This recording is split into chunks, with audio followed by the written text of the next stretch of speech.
uh, invites a lot of intellectual but also moral dispensation when you begin to argue.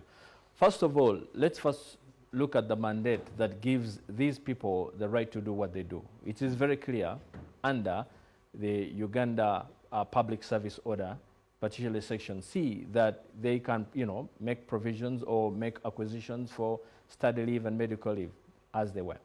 So the question we are propounding ourselves is whether or not the executive director, in her personal capacity, invoked the Local Government Act, particularly CAP 400 and 243, particularly Section 3C, Regulation 3C and Regulation J, where she says that she's now causing a notice of what? An issuance of a vacancy or, lack of, for calling for another provision for people to take up those offices.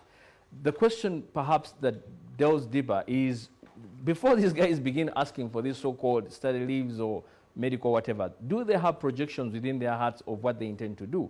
I'll begin by reminding them that solus lex propena, solus lex populi, meaning that the welfare of the people becomes supreme.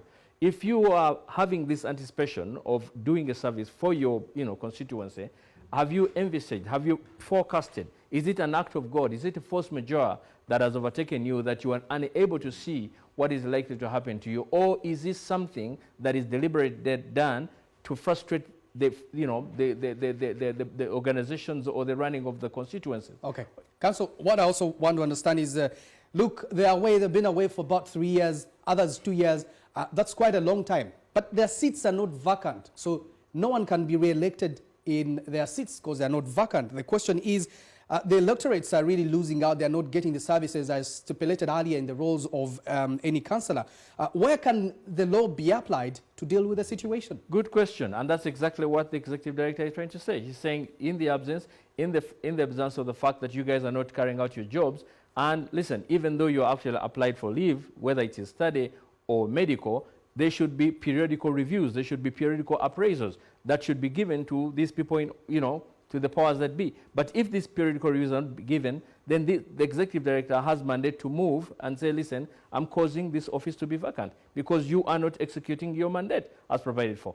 All right, lastly, in just 30 seconds, moving forward, how should this study leave, sick leave be applied? Who should be approving it to avoid similar circumstances in the future? Good question. Again, the question of substantiality vis-a-vis essentiality. I think that's the question that we should be asking ourselves.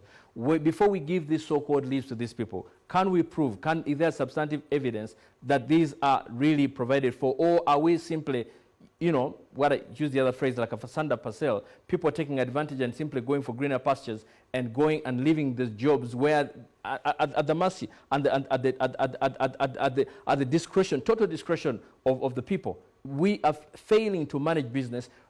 Meetings are being aborted. There's substantially nothing taking place in these concessions simply because there's no quorum. This is the point that we need to be concerned as citizens. Dr. Chris Lubogo, many thanks for speaking to us. This evening is Law Dawn at Nkumba University.